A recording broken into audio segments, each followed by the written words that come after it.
היי, שלום לכולם, שלום לכולן, ברוכות הבאות לעיניים על עזה, סדרת ההרצאות שלנו שהיא חיבור של מחאה ולמידה כל שני וחמישי כאן בזום. מלחמת 17 השעות של יום שני נראתה כמין בלון ניסוי, כמה עוד יסכימו האזרחים והתושבים לחיות במלחמה, כמה זירות הן יותר מדי זירות, כמה סבבים עוד יעברו עד שחוסן יהפוך להתנגדות. מהו העיקר ומהי ההסחה? כמה עוד מאמינים שיש צורך למלחמה, מה נחווה כשקר ומה כאמת? בתוך כל בליל האינפורמציה, החזיתות והמלחמות יושבת עזה, שעבור רובנו היא מעין נעלם נורא. רבים פשוט לא יודעים, כי לא רוצים לדעת, כי מסרבים להאמין, כי איך אפשר למה שקורה שם. אבל גם אלה מאיתנו שמחפשות ומוצאות מידע, תמונות ועובדות, קשה מאוד לחבר אותן יחדיו לכדי תמונה קוהרנטית. אבל התמונה הזאת, אנחנו יודעות, היא חשובה, והקוהרנטית שלה קריטית, גם אם בלתי נסבלת. כאן בעיניים על עזה אנחנו חוזרות ואומרות את מה שנראה לנו מובן מאליו. עד שלא נכיר אנחנו כחברה, כמדינה, כיחידים, בג'נוסייד שנעשה בשמנו ובמידה רבה גם על ידינו, לא יהיה לנו עתיד. עד שלא נבין את המנגנונים שמאפשרים אותו, שאפשרו אותו ושמאפשרים עדיין, עד שלא נכיר באחריות שלנו, לא תהיה לנו תקומה. אנחנו לכן מודות במיוחד היום ליולי נובק, מנכ"ל בצלם, הארגון שאולי שעושה הרבה מאוד כדי לייצר את הקוהרנטית, כדי לאסוף את המידע, כדי שנבין מה שקורה.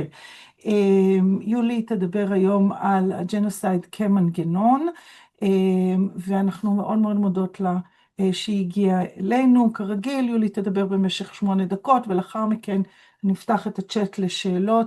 תודה רבה שהצטרפת אלינו, הבמה שלך. תודה איילת, ותודה לכל מי שנמצא פה. אני חלק מהפרצופים והשמות מכירה, אז טוב לראות אתכם, למרות שהנושא לא טוב, אבל להתכנס ביחד לפחות, זה דבר חיובי. 8 דקות זה מאוד קצר, אני אנסה להגיד כמה דברים, ואז באמת בשאלות תכווינו אותי. אנחנו מדברים על ג'נוסייד. ג'נוסייד הוא תופעה שנמצאת, להבנתי, בקצה של התנהגות האנושית. והנגזרת של זה, זה שזה משהו שקשה להבין אותו, קשה לתפוס אותו. הסקייל שלו, העוצמות שלו, המשמעות שלו כתופעה. ואני חושבת שעצם המפגשים האלה, הילד בדיוק אמרה לי שזה התחיל כניסיון לעשות שבוע של מפגשים, שעכשיו סוגר שנה כבר, אולי מעיד בדיוק על זה, על איזשהו ניסיון של כולנו, אני מרשה לעצמי רגע לדבר פה ברבים, לנסות לתפוס משהו שהוא באופן עמוק בלתי נתפס. יש מי שתיארו אותו בנסיבות אחרות, באירועים אחרים כפלנטה אחרת, ובמובן מסוים אני חושבת, לפחות ברמה האישית לי, ואנחנו בצלם, חווים על בשרנו מה זה אומר להתבונן במעבר לאנושי, במובן עמוק. ואז עצם המפגש הזה, ועצם מפגשים והניסיון לדבר את זה, או להבין, אני רואה אותם בפני עצמם כאקט של התנגדות פוליטית ומוסרית לג'נוסייד.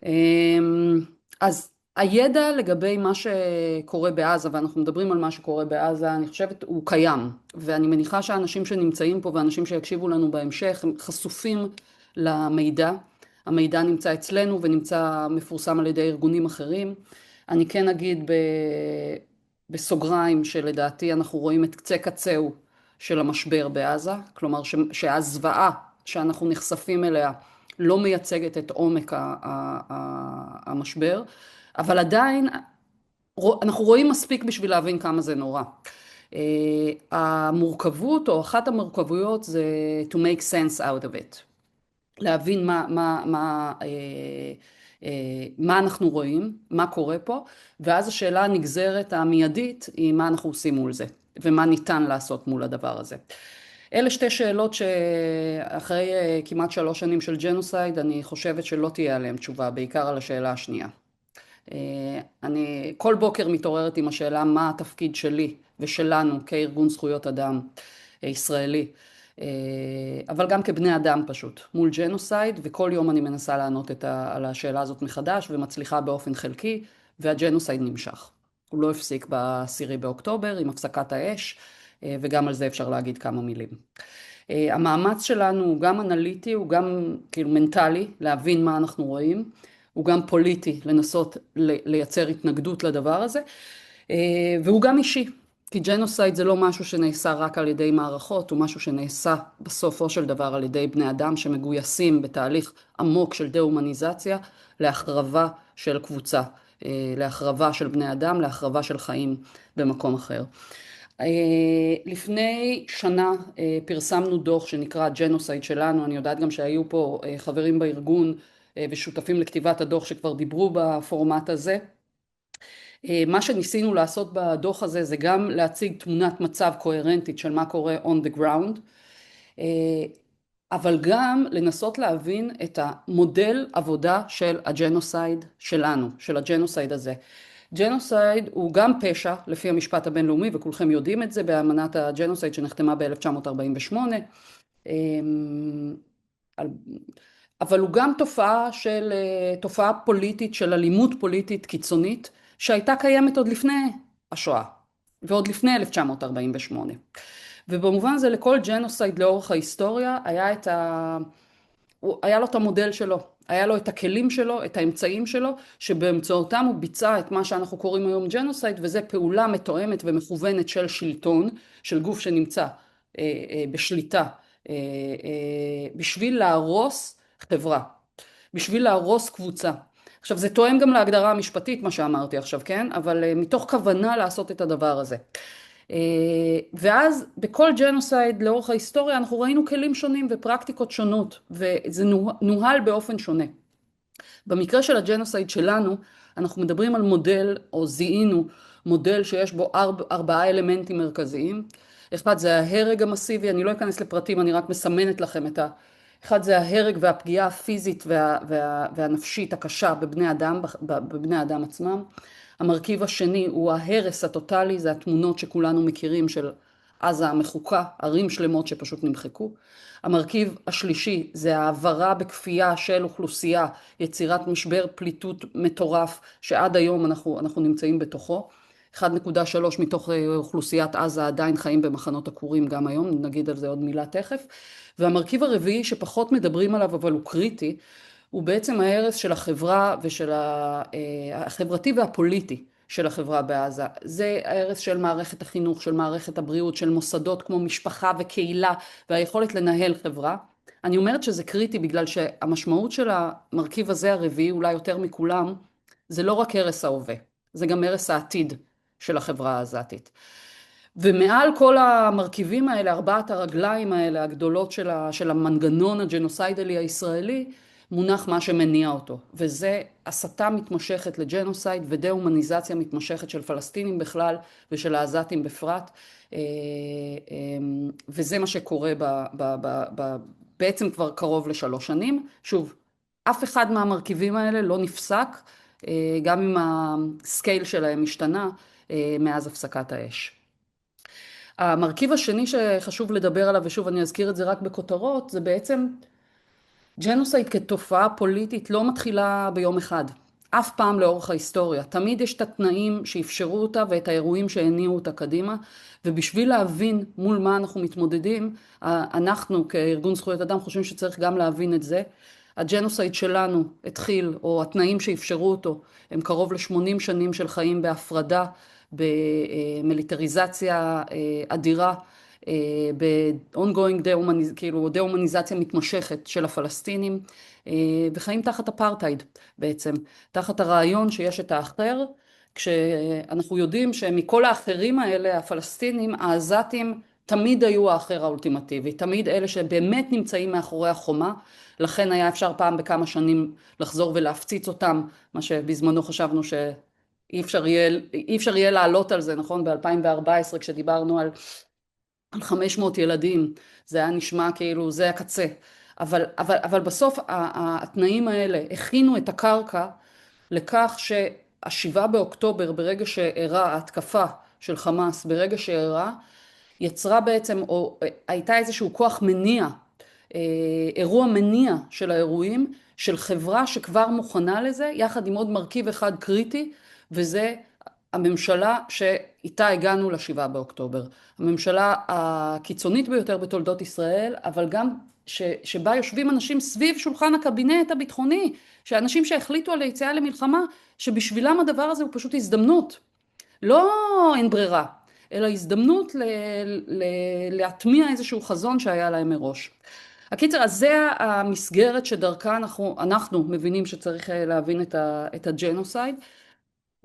אני אגיד מילה על מה שקורה עכשיו ואז אני אעצור. אם נסתכל על ארבעת הרגליים האלה, אז הכל ממשיך בעזה.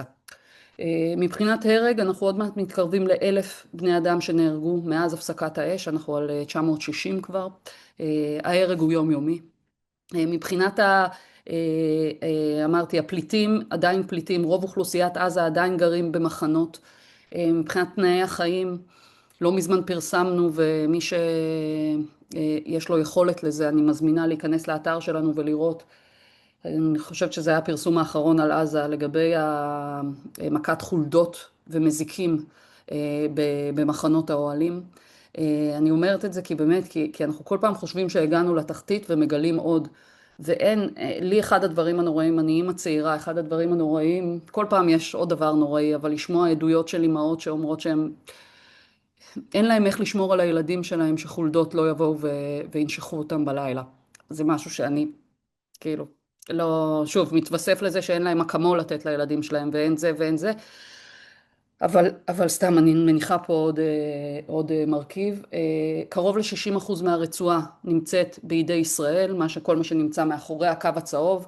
לפני שבוע או שבועיים שמענו את נתניהו מכריז, בלי להתבייש, אנחנו הולכים להרחיב את זה, כרגע מכוונים ל-70%, אבל אנחנו יודעים שהעבודות כל הזמן ממשיכות.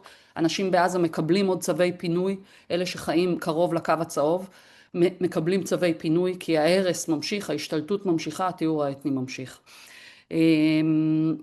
אני אעצור פה. אוקיי, תודה על הדברים באמת הלא פשוטים. אני רק אגיד שביום, אני חושבת שביום שני שבוע הבא, בכל פעם אחת הרצאות שבוע הבא, יהיה פה נציג של רופאים ללא גבולות, שידבר בדיוק על עניין הסניטציה והחולדות בין השאר, ועל המצב הבריאותי והתברואתי בעזה.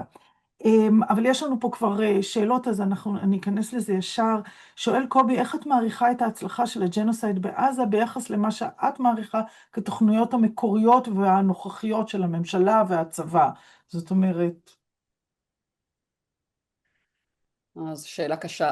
הבטחת שיהיו שאלות טובות. תראו, אני לא, אף אחד מאיתנו, אני מניחה, לא ישב מסביב לשולחנות הממשלה והצבא. מה שאנחנו יודעים זה מה שהם אמרו לנו. יאמר לזכותם ולחובתם של מנהיגי ישראל, שהם יותר, אני חושבת, הם בהחלט בטופ של המנהיגים הדקניים שמספרים לנו מה הם הולכים לעשות.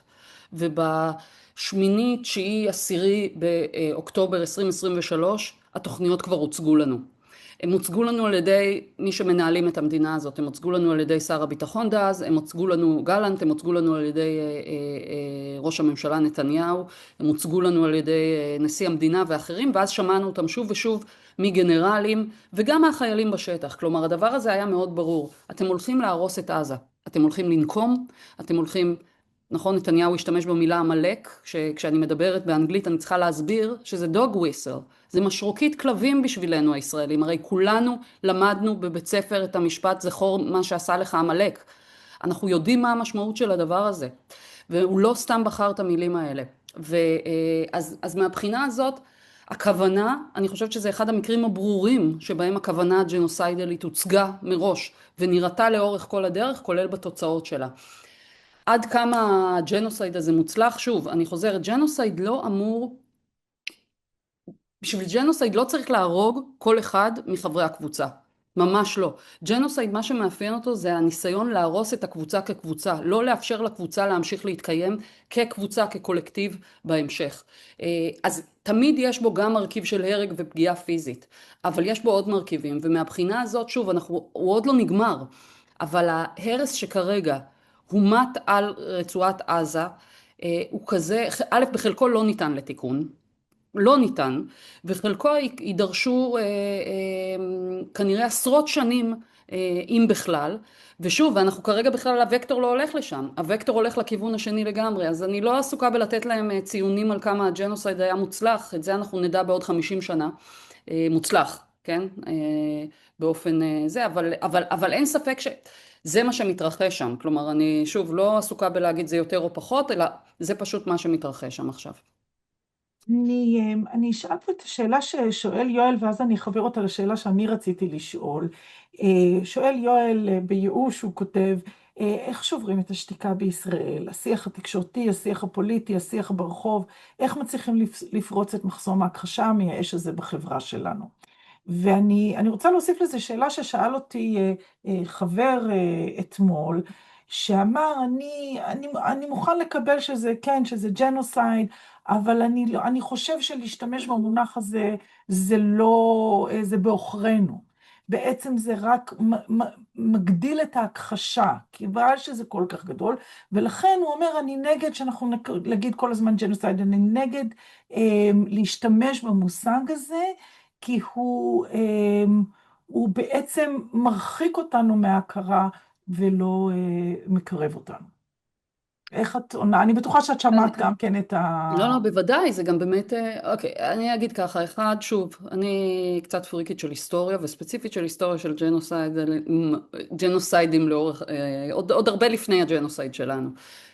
לא היה עד כמה שאני יודעת, עם בהיסטוריה האנושית שביצע ג'נוסייד והבין בזמן אמת והכיר בזמן אמת במשמעות של המעשים שלו. לא בעובדות לגבי מה נעשה, אלא במשמעות של, אנחנו עכשיו מבצעים ג'נוסייד. אפשר לחשוב פסיכולוגית למה זה קורה, זה לא מאוד מסובך להבין.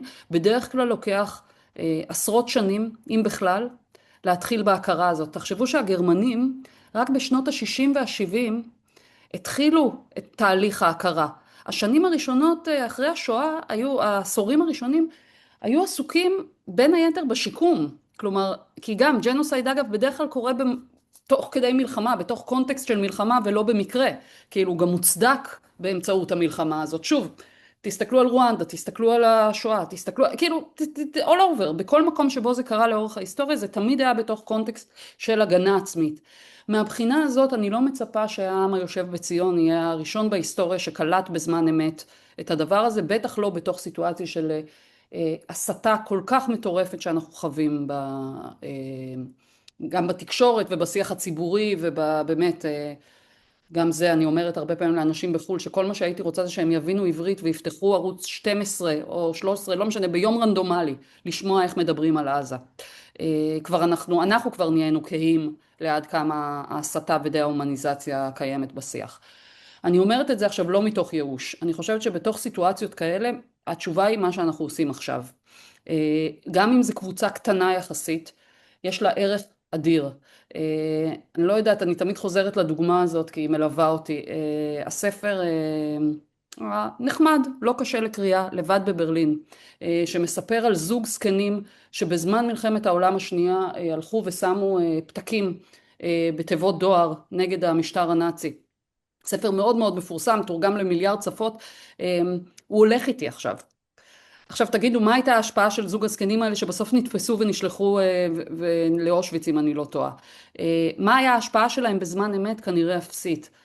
אני יודעת כמה הם השפיעו עליי ועל היכולת שלי לקום בבוקר ולהתנגד לג'נוסייד. אז כמו שג'נוסייד היא תופעה שהיא באמת התקפה נגד האנושיות. ג'נוסייד זה לא רק סיפור של ישראלים ופלסטינים, זה סיפור של העולם, זה סיפור של האנושיות ואיך אנחנו מוחקים את האנושיות, ומהבחינה הזאת המאבק על האנושיות וההתעקשות שלנו, דווקא כחלק מהקבוצה המקרבנת, להתעקש על הדבר הזה, אני חושבת שיש לו ערך בפני עצמו, שאנחנו עוד לא, קשה להגיד מהו, אבל הוא קיים, והוא הרבה יותר מהמספרים שלנו, כלומר גם אם נהיה אלפים, בסדר, אז זה האלפים שיחזיקו את איזשהו משהו מאוד מאוד חזק, איזושהי מידה של אנושיות, וזה מחבר אותי לשאלת הכן או לא ג'נוסייד, שאני באמת, אני באופן ממש חד אומרת, כשרואים ג'נוסייד צריך לקרוא לו בשם. אם זה לא נוח למקרבנים, שלא יהיה להם נוח. לא יכול להיות שבגלל שאנחנו אומרים, זה לא נעים, וברור שזה לא נעים, כי יש לנו קרובי משפחה שמשתתפים ברצח עם. זה דבר מאוד מאוד מאוד לא נעים, אני מניחה שלרובנו יש כאלה. כי אם מאות אלפי חיילים ישראלים לקחו בדבר הזה חלק, אז לכולנו יש קרובי משפחה וחברים וסביבה קרובה שעשתה את זה. אבל זו לא יכולה להיות בשום אופן הסיבה שלא נקרא לדבר בשמו. שוב, גם אם לישראלים שסביבנו ייקח המון המון שנים להבין את זה. כבר ממש נגמר לנו הזמן, אבל אני רוצה, יש פה עוד שאלה שאני חושבת שהיא חשובה. שואלת עופרה, מה לגבי מה שקורה ביו"ש, בגדה מאז השביעי, ביתר שאת מאז מרץ האחרון, במלחמה עם איראן, האם גם זה נכנס לתוך אותו הג'נוסייד? איפה זה בסיפור שאת מספרת? כן, זו שאלה חשובה, וגם לזה אנחנו התייחסנו בדוח שלנו, ואני באמת ממליצה לכולם ללכת לקרוא, זו קריאה לא קשה מבחינת העברית, כן קשה מבחינת התוכן והדברים. תראו, אנחנו רואים את זה כמערכת אחת, כלומר, מה זה אנחנו רואים? יש פה מערכת אחת, משטר אחד ישראלי, עם אותם מנהיגים, עם אותה אידיאולוגיה מכווינה, עם אותו צבא, עם אותם חיילים שפעלו בעזה, שעכשיו מוצבים, אותם יחידות עכשיו מוצבות בגדה המערבית, ואחר כך עוברות גם ללבנון, ובקיצור, זו אותה מערכת, אי אפשר באמת להפריד. אנחנו רואים הבדל בסקייל חד משמעית, כלומר, מה שקורה בעזה הוא לא מה שקורה בגדה המערבית, ועם זאת אנחנו רואים זליגה דרמטית של מה שאנחנו קראנו לו דוקטרינת עזה, אל הגדה המערבית, וגם לאחרונה ראינו את זה גם בלבנון. אני יודעת על המדיניות של פגיעה באזרחים,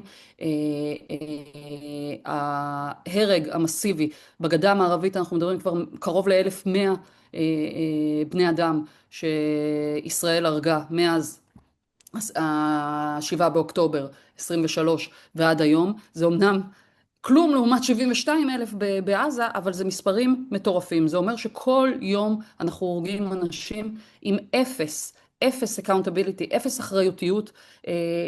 אנשים נהנים מחסינות מוחלטת על ההרג הזה. אגב, מתוך ה-1,100 אנחנו כ-30 נהרגו בידי מתנחלים. עוד בערך 15 שאנחנו לא יודעים בידי מי. אבל המסה של ההרג נעשתה על ידי הצבא.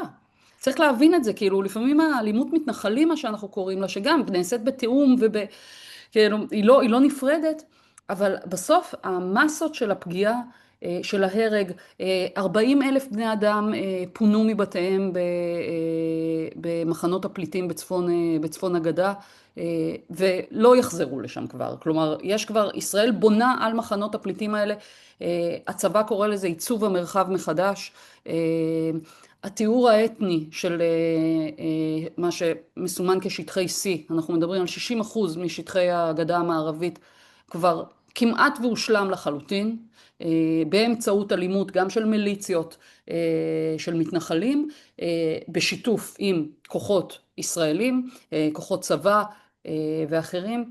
אז כן, המצב, מה שאנחנו מכנים כדוקטרינת עזה, נמצא גם בגדה המערבית, והנקודה הקריטית, ואני אסיים בזה, ואני מתנצלת שאיני אופטימית, ואני באמת לא, זה שכרגע כל החיצים וכל הוקטורים מראים לנו שהדבר הזה הולך ומחריף.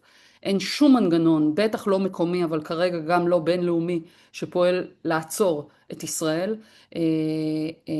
אנחנו גם רואים, וזה באמת המשפט האחרון שלי, אולי הדבר שהכי מדאיג ומחריד, תמיכה פוליטית לכל הספקטרום הפוליטי היהודי ציוני בישראל, ממפלגת הדמוקרטים ועד הצד הקיצוני של בן גביר, בג'נוסייד, בפעולה עצמה, בפעולה הצבאית כנגד עזה. וזה דבר שבעיניי הכי צריך להחריד אותנו. אין לי סיבה להאמין שראינו את הגרוע מכל. ויש לי הרבה סיבות לחשוש שמבחינת רמת האלימות ומה שאנחנו הולכים לראות גם בגדה המערבית וגם בעזה, יכול להיות הרבה יותר גרוע. וזה מטיל עלינו כישראלים, אני חושבת, עול גדול ואחריות גדולה, לעשות מה שאנחנו יכולים, ולנסות לשמר את האנושיות הזאת אל מול הסיטואציה הבאמת בלתי אפשרית. יולי, משפט אחרון חשוב. ובאמת תזכורת לכולנו שזה התפקיד שלנו בתוך הסיטואציה הבלתי נתפסת הזאת, היא לעשות את כל מה שאנחנו יכולים כדי לגרום שזה ייגמר. תודה רבה שהצטרפת אלינו, תודה רבה לכל מי שאיתנו כאן היום. בשבוע הבא, כאמור, אנחנו נדבר גם על עזה, על המצב התברואתי בעזה, וגם נדבר על ירושלים, ובייחוד על הר הבית והאגן הקדוש מאז ה7 באוקטובר ומה קורה שם. יולי, אני מאוד מודה לך שהצטרפת אלינו, תודה לכולם. תודה לכם. שבוע הבא, שני וחמישי, עיניים על עזה. ביי ביי.